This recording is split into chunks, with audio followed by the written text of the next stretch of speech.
Hola, buenas tardes a todos. Pues bienvenidos a este live de Derecho con Propósito. Quisimos el día de hoy hacer una edición especial de Derecho con Propósito, pues a los fines de conmemorar todo lo que tiene que ver con el Día Internacional de la Trata de Personas. Para eso vamos pues de primera línea, encabezado México inicialmente la idea que se está conectando, la doctora Rumi Méndez.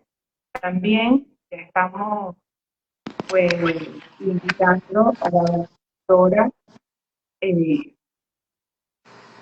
Vicky, ¿sí? Ya les voy a presentar de manera adecuada.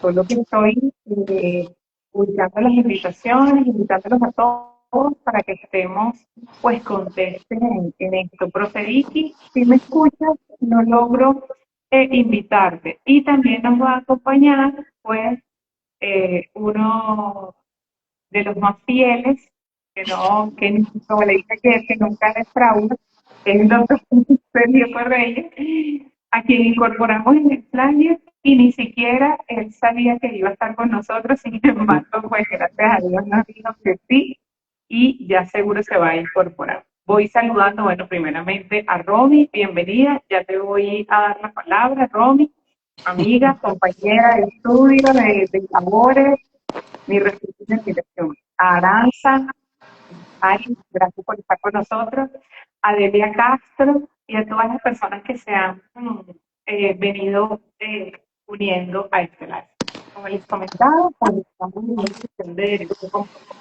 Mientras se une la doctora Vicky y también nos acompaña Sergio, yo quisiera, primero que nada, señalar que el delito de trata de personas pues, fue reconocido como un problema de derechos humanos por la Organización de las Naciones Unidas y a partir del plan de acción que generó esta iniciativa para erradicar este flagelo, pues se determinó el 30 de julio como la fecha para conmemorar esta lucha. Por eso, la doctora Romy, le reconozco todo el crédito pues a ella, se le ocurrió que hiciéramos este live en edición especial y lo vamos a enfocar en tres elementos inicialmente. Bienvenida, doctora Vicky.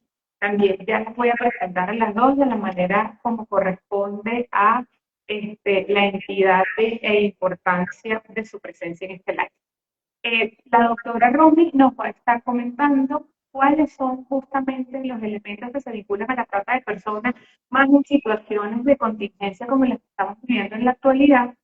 Luego Sergio nos va a comentar un poco del proceso investigativo para acreditar este tipo de delitos. Y finalmente, la doctora Vicky nos va a estar comentando lo que tiene que ver con el turismo, no solamente desde el punto de vista de la captación, transporte, etcétera, sino también cuáles son las medidas que se están tomando en Venezuela para erradicar y prevenir este flagelo.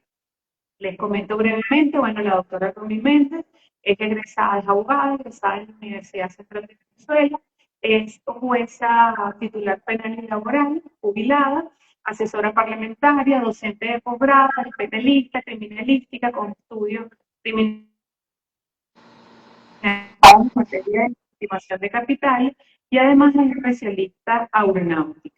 Y una digna representante de la mujer deportista, ya que también siempre está con las iniciativas del cuidado, pues como una herramienta para poder ser mujeres con propósito. Les comento igualmente que nos acompaña la doctora Vicky Herrera, quien es abogada también, egresada de la Universidad Santa María, profesora universitaria, nuestra querida profe, especialista en Derecho Penal, doctor y postdoctor en Ciencias Jurídicas Políticas y presidenta de Conceturismo y ABABE. A ambas las bienvenidas. Vamos a esperar que se nos quieren ir comentando específicamente del delito de trata de personas como reto de este siglo XXI, como un enemigo silencioso y más en momentos como la contingencia de los terremotos del 24 de junio. Buenas tardes, bienvenidos. Hola, bueno, primero que estoy entre amigas, profesora, un saludo. Y Sergio, bueno, le guardo especial afecto porque era de mis pesadillas en el Tribunal 46 de Control. Te estoy Mira, escuchando, te estoy escuchando. este tema comienza porque los que manejamos la cifra, los que hemos tenido la oportunidad de estudiar, como tú lo hiciste, deciré, de la mano de la doctora Vicky, en Seguridad Ciudadana, bueno, manejamos estadísticas. Y en este momento en el mundo hay 50 millones de personas, no voy a discriminar entre las categorías, bajo la modalidad de trata. Un poco lo más impactante es que la trata anteriormente solamente se trataba, valga la redundancia, de mujeres que estaban en situación de vulnerabilidad económica, pero ahora tenemos una categoría nueva en el grupo de venezolanas vinculada a la migración ilegal o a la migración sin información, vamos a llamarlo así, que viajan en aviones, pero van con ofertas engañosas laborales y reciben un aporte, lo cual se constituye después en una deuda de trata. En relación a esta contingencia, como lo estás planteando, bueno, tenemos los mecanismos legales están establecidos en los lugares donde ocurrió la tragedia, se encuentra el TSJ, todas las instancias en relación a los niños para evitar un poco lo que pasó en el 99, pero evidentemente hay una situación de vulnerabilidad económica porque estas personas quedaron desprovistas de vivienda, no es tan rápida la respuesta y pudieran verse en algún tipo de situación de oferta, de acceso que puedan darle estos agresores para emigrar de Venezuela bajo esta figura que ya conocemos. Me estoy refiriendo al sector de mujeres.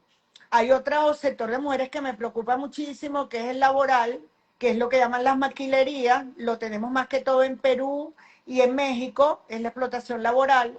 También hay un sector vinculado a los refugios, pero ya estos serían los refugios de migrantes, donde hay trata, explotación de niños. Hay niños también en la ciudad de Caracas, lo cual discutimos en las clases con la doctora, que están siendo utilizados para la indigencia o la mendicidad, que también están bajo la figura de trata. Cuando hablamos de trata, estamos hablando de personas desprovistas de medios de identificación, de medios de comunicación efectiva telefónica, por cualquiera de los medios, medios de acceso directo de sus familiares a ellos y de aislamiento. Por eso este tipo delictual lo llaman en este momento la esclavitud del siglo XXI. Importante, Ronnie, porque muchas veces se cree que cuando hablamos de trata de personas solamente nos estamos refiriendo a prostitución o a algo que atañe solamente a mujeres, niñas y adolescentes. Sin embargo, tú acabas de tocar tópicos importantes y que se presentan con ocasión a eventos como la tragedia en la actualidad, que es lo que tiene que ver con estas ofertas engañosas, con estos beneficios, digamos, que llaman la atención, con esa posibilidad de salidas fuera del país en busca de mejores oportunidades. Todo eso que puede llegar a representar formas de esclavitud y que se traducen justamente con el objeto de la trata. Damos la bienvenida entonces a la doctora Vicky para que nos comente desde el sector turismo cómo se materializa y cómo le han visto el enfoque a la trata de personas, sobre todo en la actualidad, donde por lo menos en mi experiencia no había en Venezuela una situación donde un terremoto afectara justamente a uno de los principales aeropuertos del país. Entonces ya ahí tenemos como un fenómeno que tiende a generar de alguna manera como zozobra. Y luego el tema de las salidas, cómo se hacen esos cambios, los vuelos, en definitiva, todo lo que puede tener que ver con el sector. Mi doctora, profe querida, bienvenida. ¿Cómo están ustedes? De verdad que es un honor compartir con las dos. Encantadísima. Bueno, efectivamente, el sector turístico es sujeto, todo el sector completo es sujeto obligado de cumplimiento de la Ley Orgánica contra el financiamiento del terrorismo y la LOCDOF. Efectivamente, algo que es muy importante y que ha venido sucediendo es el tema de la prevención. El tema de la prevención va a permitir de alguna manera que los prestadores de servicios turísticos tengan claras cuáles son esas banderas rojas sobre las cuales tienen que tener ojo avisor, y situaciones de alta vulnerabilidad, como es el caso de un terremoto como el que se vivió, consecuencias como, por ejemplo, los aeropuertos o la posibilidad de que la población en general, como lo decía la general queda muy vulnerable desde el punto de vista económico, desde el punto de vista emocional, y es una especie de caldo de cultivo para que puedan suceder algunas cosas y hay que estar muy atentos.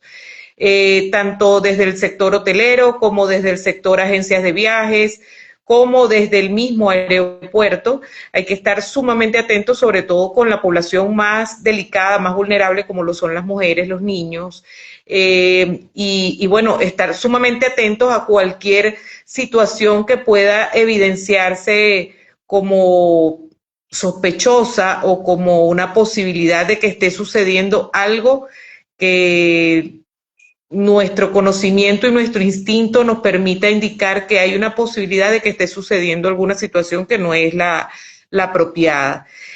Muy atentos con el tema de documentación, muy atentos con el tema de verificación de parentesco, de filiación, el viajar con la partida de nacimiento y verificar las partidas de nacimiento en este momento de los niños que están viajando para efectivamente saber que viajan con un familiar y si no es un familiar, pues de que tienen el correspondiente permiso y que ese permiso es absolutamente válido, es sumamente importante.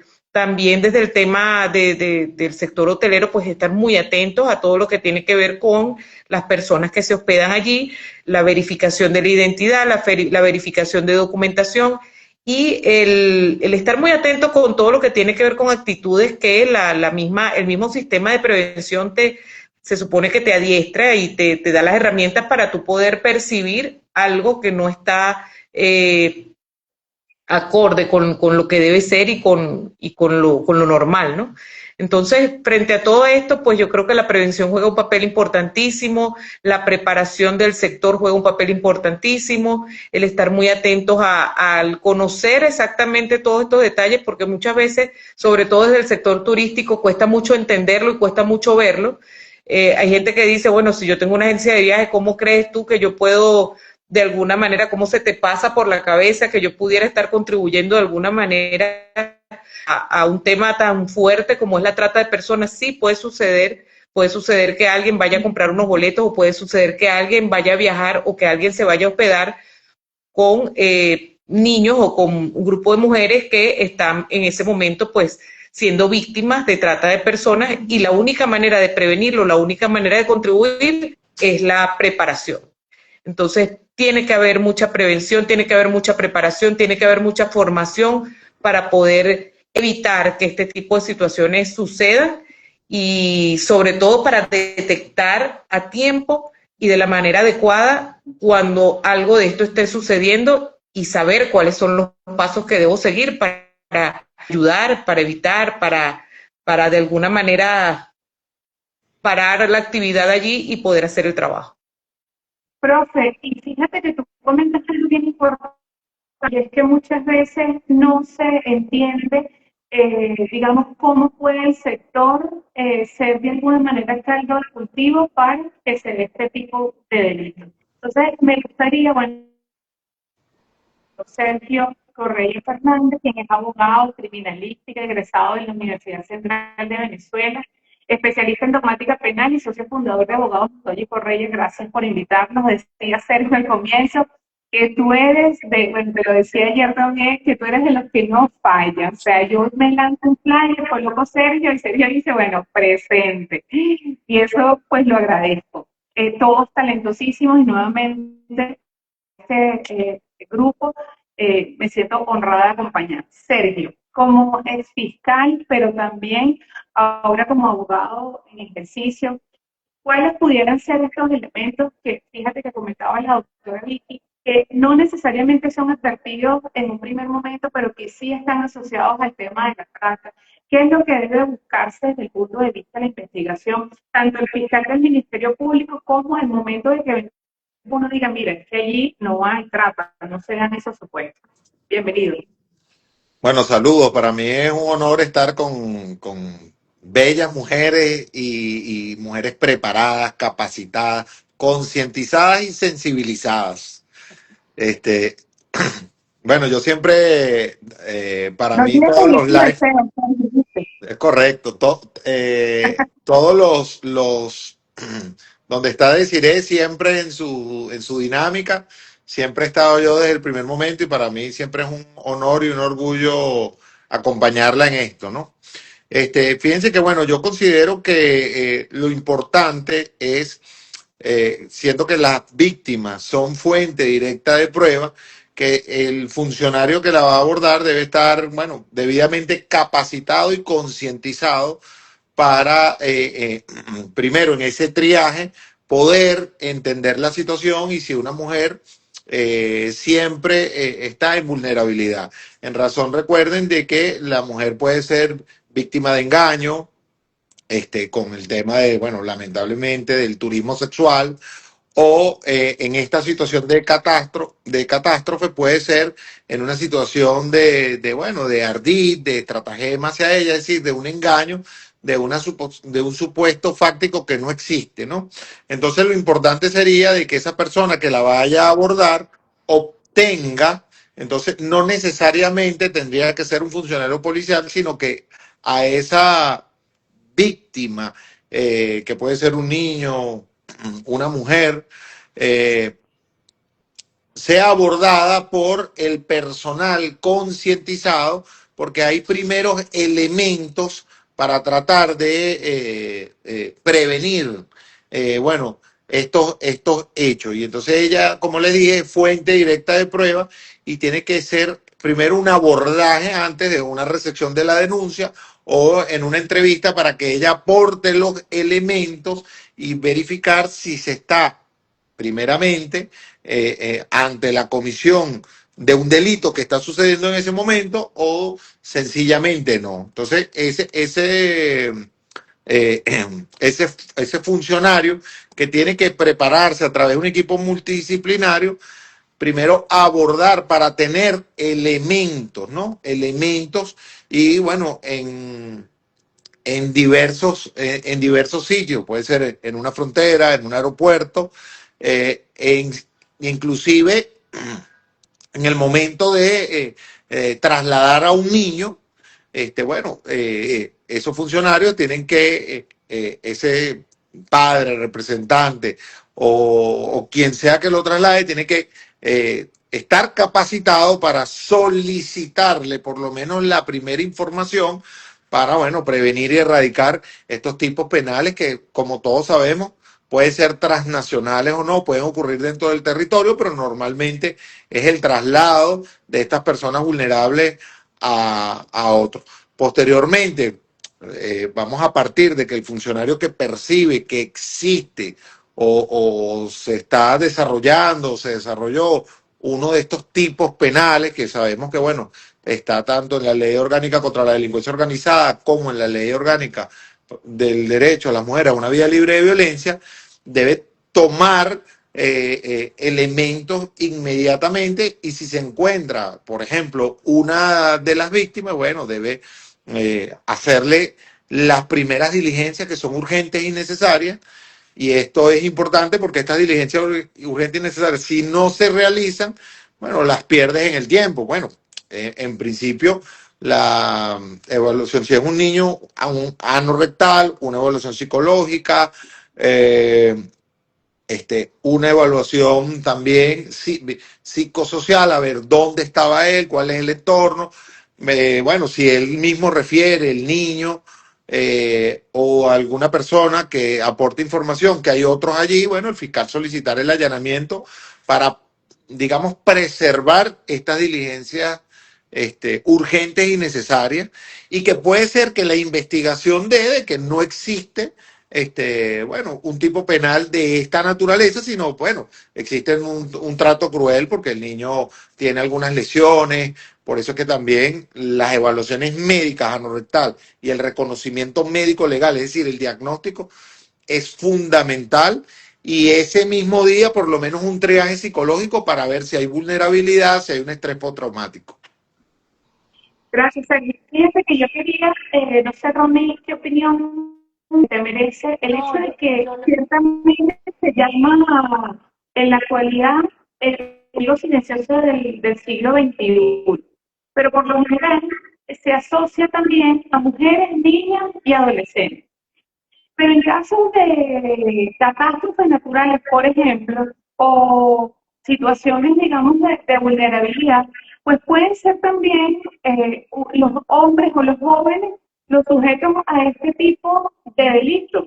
Y me llama la atención una situación de pronto que no consideramos porque, bueno, no es algo que se presenta día a día, por eso es hecho de contingencia, lo que tiene que ver con los procesos de verificación cuando esa persona no tiene más nadie en el ámbito de su entorno por la calamidad, digamos que no se tiene esa posibilidad, que como bien decía Sergio, es esencial de corroborar pues entornos, contactos, etcétera, y ante también la clandestinidad que ofrecen las redes sociales, no necesariamente se tiene tiempo.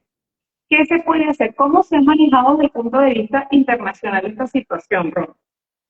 No, bueno, en principio me consta que los refugios, inmediatamente que las personas son rescatadas, son identificadas.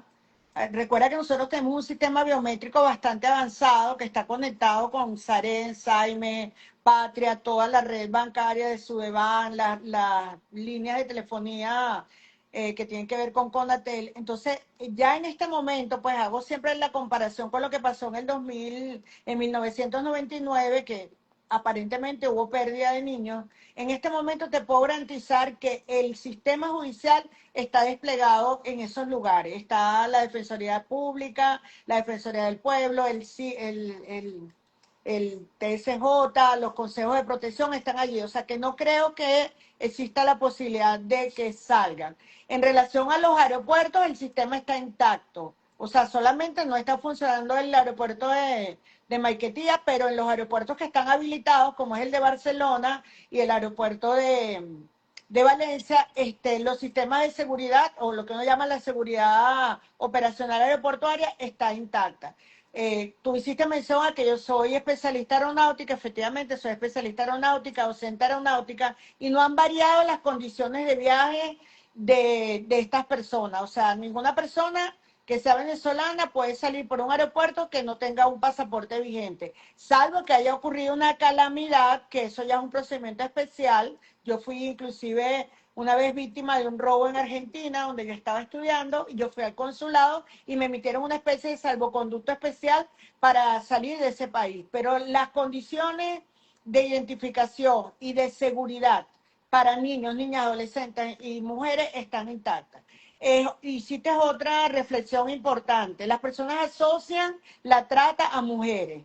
Efectivamente, hay dos dispositivos legales, los que están en la Ley Orgánica contra la Delincuencia Organizada, donde entre el desplegado de tipología penal para cometer legitimaciones capitales está la trata, pero ahí el sujeto activo puede ser una mujer o una niña, pero no en el delito de trata que está establecido en la ley de violencia, sino en la trata laboral, en la trata, bueno, lo que te explicaba hace rato de la explotación en el caso de la mendicidad, que también pueden haber niñas o niños, y en la ley sobre el derecho de la mujer a una vida libre de violencia, emana también del convenio Belén do Pará, se establece como sujeto activo pasivo, pero única y exclusivamente una mujer, una niña o una adolescente mujer. Entonces, esta diferenciación la hago porque las personas no saben que una de las cifras más altas incluso que hay de pedofilia está asociada a hombres o a niños, mejor dicho, a niños en edad escolar. En Venezuela no tenemos alta cifra de pedofilia, pero sí tenemos un problema de trata que quería señalarte que dentro de la tipología penal, que son los ejercicios de tipología que hace la UNIF anualmente, donde nosotras egresamos también, ellos están verificando las rutas. Una de las rutas forma parte de la tipología. En Venezuela las rutas de tipología de trata son la península de Paria, para viajar hacia Trinidad y allí normalmente hacia destinos del Caribe.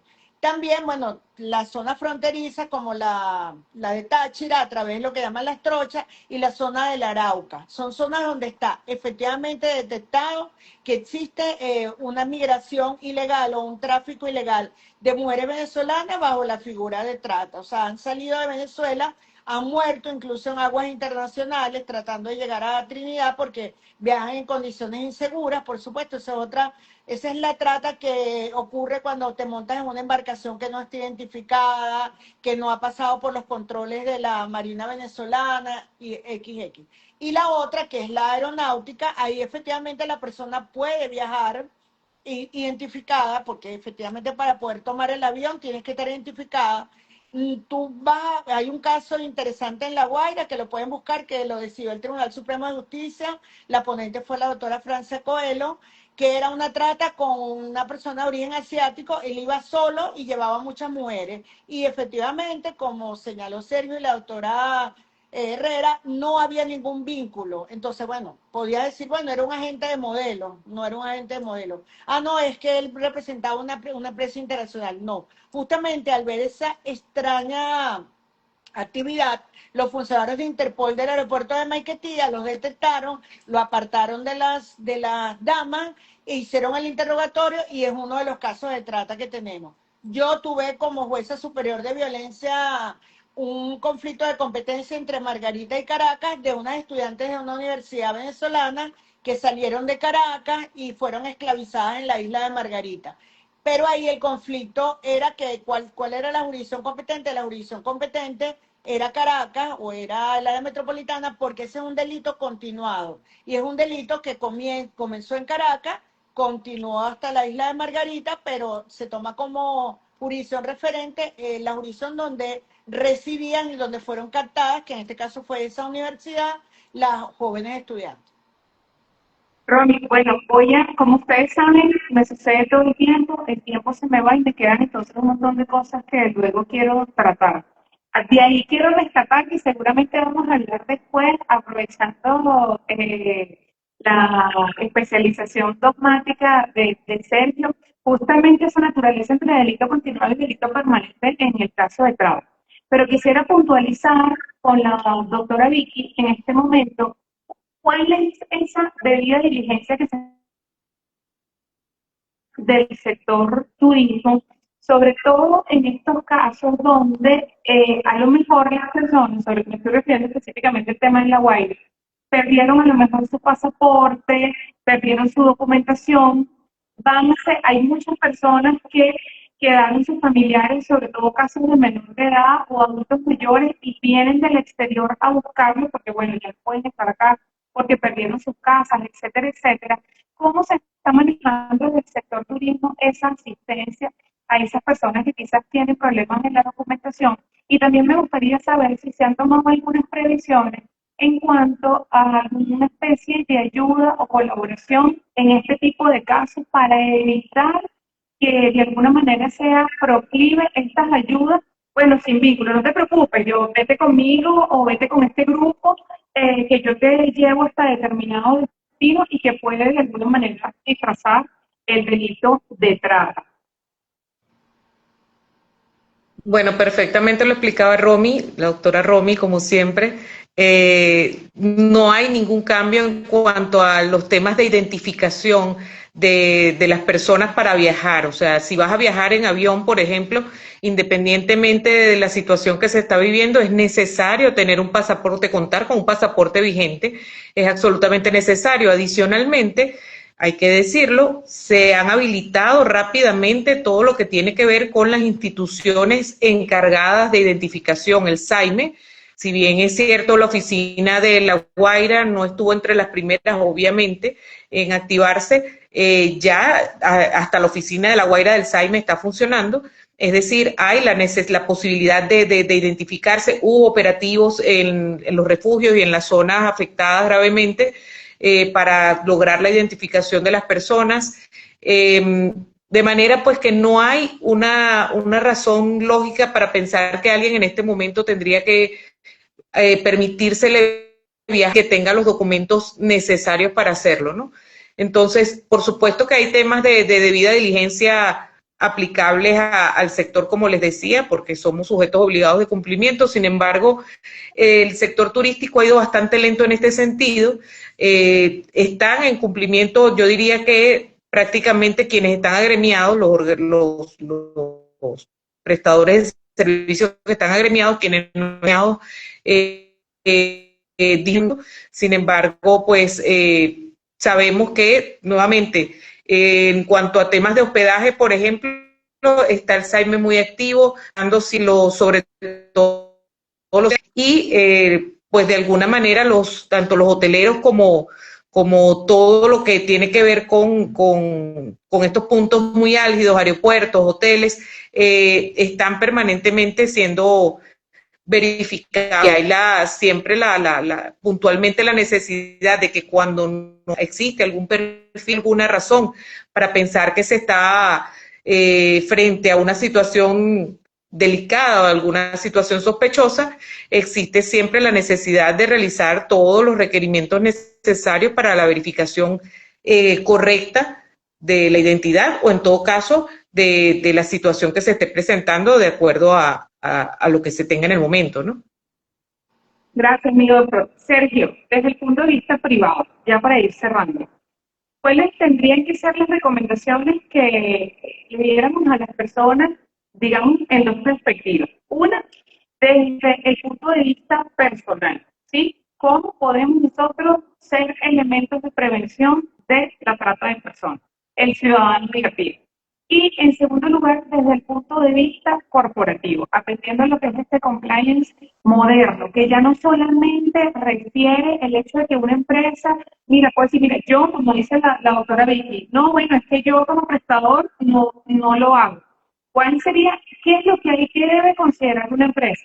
Esto lo comento porque cuando no se tienen políticas de cumplimiento normativo que sean ajustadas a la actualidad, es decir, donde no se mantenga un código de ética lo suficientemente claro, donde no se hagan procesos de verificación integrales, no solamente a nivel de beneficiario final en cuanto al beneficio económico y financiero desde la perspectiva de la estimación de capitales, sino también a dónde salen estas personas, cuál es el protocolo para contratación, etcétera, etcétera, etcétera, pues puede significar riesgo de trata de personas y de otros delitos de delincuencia organizada. Coméntanos.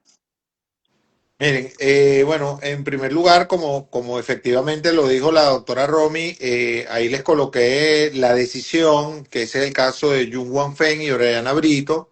Ese es un caso donde la magistrada, bueno, expone ampliamente y hace unas consideraciones acertadas sobre la dogmática y la diferencia de las dos leyes del tipo penal. Lo coloqué allí bueno, para que después cuando lo colguemos, también le hagamos referencia a esa decisión que ha sido como un estandarte bueno, para entender un poco. Esta decisión explica realmente el tipo penal, ¿no? Pero bueno, entrando en el tema un poco de la prevención, fíjense que de repente en cualquier empresa y las corporaciones que son muy grandes, bueno, tienen normalmente sus empleados, las empresas están en diferentes países. Por ejemplo, hay empresas como la Coca-Cola, por decir que está casi en los 194 países que reconoce la ONU. Entonces, es decir, que estas empresas son transnacionales, no solo se encuentran en Venezuela, sino también en países como por ejemplo, o continentes como África, Oceanía, etcétera. Entonces, bueno, debe haber la diligencia debida en el sentido de que, bueno, estas empresas deben primero garantizar de que no se use la estructura para, bueno, llevar personas, porque trayendo el caso que mencionó la doctora, en el caso de Yu Wanfeng, primero que este ciudadano tenía una identidad china falsa y posteriormente él había dicho que no tenía conexión con ella y que iba a hacer un trabajo corporativo en China. Entonces, utilizando la vulnerabilidad económica de ellos, el engaño, fíjense cómo él usaba el vehículo para trasladarlas allí y mediante coacción, fuerza. En ese caso, lo que se quería era someter a un contacto sexual no deseado a estas ciudadanas venezolanas que fueron víctimas y que ellas después se enteraron de todo esto en el transcurso de esa investigación y de ese proceso. Un caso que pasó de La Guaira y fue radicado a Caracas. Entonces, bueno, yo creo que toda empresa, independientemente del tamaño que tenga en su equipo de recursos humanos, debe tener por lo menos unos abogados expertos en compliance penal e inclusive un trabajador social. Lo digo porque inclusive, fíjense, en el escritorio que yo soy socio, nosotros teníamos unos motorizados y tenemos una trabajadora social y bueno, y estos compañeros a veces no tienen nevera, a veces en su casa tienen unas vulnerabilidades que tú como empresario, tú tienes que abordar también y que bueno, que tienes que concientizarte y capacitarte porque de allí, de no atender esas situaciones, pueden surgir delitos autónomos, no referentes necesariamente a la trata, sino otros tipos, tipos penales y yo creo que bueno, cada quien en su empresa, sobre todo hay corporaciones que tienen 2.000, 5.000 empleados, bueno, tienen que tener equipos multidisciplinarios como trabajadores sociales para psicólogos, entre otros, un servicio médico y todo esto, obtener información y tener expedientes administrativos sobre las personas para, bueno, prevenir, erradicar y sancionar no solamente delitos de esta naturaleza que son abyectos y ominosos, sino con cualquier otros tipos penales que pueda hacerse, pues, y bueno, profesionales como ustedes que son expertas en compliance, ¿quién no las va a querer en una empresa? Mira, Sergio, gracias. Ya te voy a dar la palabra para que demos cada uno un mensaje, cada uno un mensaje final sobre la trata de personas. Quisiera que ustedes, desde su perspectiva, compartieran qué es lo que de pronto como ciudadanos de a pie, pero a la vez como madres, hermanos, padres, trabajadores, empresarios, emprendedores, podemos hacer para minimizar de alguna manera el riesgo de la trata de personas, en el sentido sobre todo de que en la actualidad está, pero a la orden del día, lo que tiene que ver con el riesgo de este delito. Romy. Bueno, como he venido desarrollando bastante ya en unos más o menos 6 7 años, yo me especializo en ciberseguridad y me enfoco mucho en la ciberseguridad de mujeres en entornos virtuales. Y bueno, aprovecho para dar un saludo a 50 más 1, que la doctora Herrera también es mi compañera guerrera en ese ejército. Entonces yo pienso que la ciberseguridad tiene mucho que ver. Por ejemplo, una de las redes más vulnerables para la trata se llama Telegram.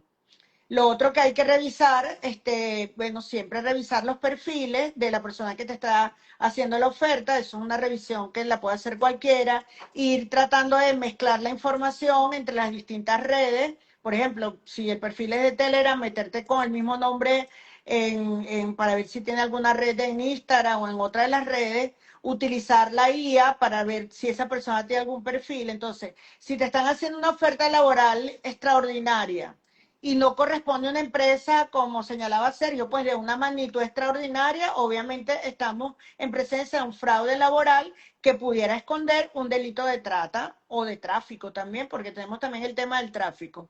Entonces, creo que la ciberseguridad es lo más importante. Si tienes algún amigo que trabaja en seguridad personal, bueno, ver si te puede prestar la colaboración, indagando, y bueno, por supuesto, siempre nuestro amigo Google, ¿verdad? Metiendo el nombre, el apellido de esa persona allí, a ver qué sorpresa nos arroja, porque Google maneja muchísima información y además ellos tienen una memoria que permite que todo lo más antiguo inclusive aparezca allí.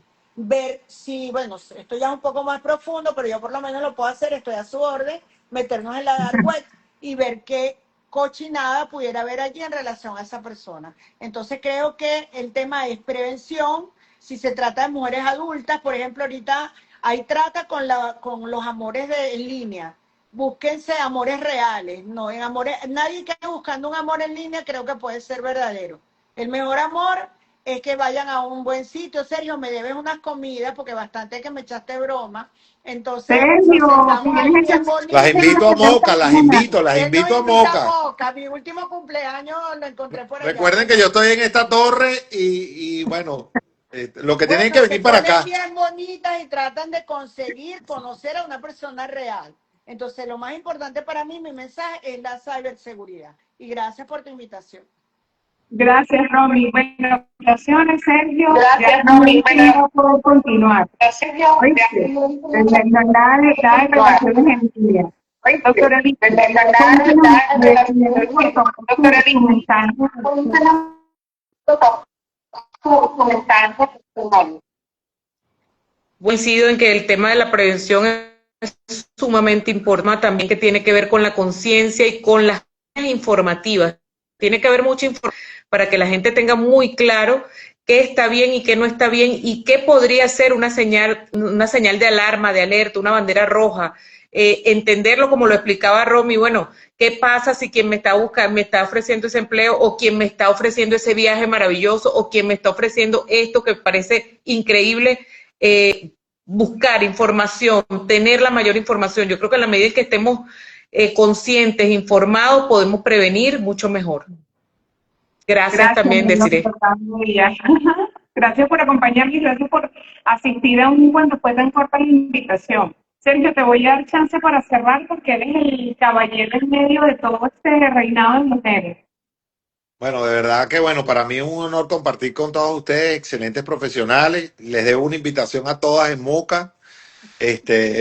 Cuando estén por aquí, con gusto me escriben y yo les hago el agasajo. Miren, yo creo que también con el tema de la violencia, o sea, de la violencia contra la mujer, y como es un problema de salud pública, yo creo que en principio, y se hizo algunas propuestas, era de que a los niños, niñas y adolescentes en educación básica se les dé por lo menos unos seminarios o una materia para de una vez concientizarlo, qué es lo que está bien, qué es lo que está mal, con la debida pedagogía.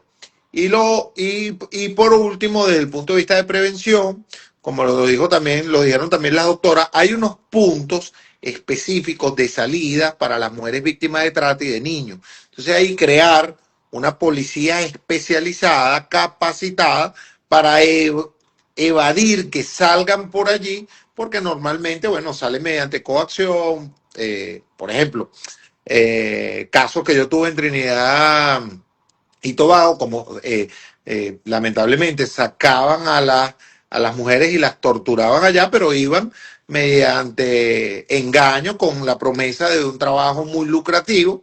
Entonces, evidentemente, la sociedad venezolana no está concientizada con estos tipos y tampoco la información, por ejemplo, que condensa la doctora Romy, no la tiene, y entonces esto hay que multiplicarlo y sensibilizarlo. Y bueno, yo creo que tanto a los niños en educación básica y creando estas policías especiales en puntos medulares, en fronterizos, por ejemplo, en Wiria, en toda la frontera de Apure, en el Táchira y en los aeropuertos, yo creo que pudiera prevenirse estos tipos penales como sucedió en el caso de un Juan Fen, de la ponencia que mencionó la doctora Romy.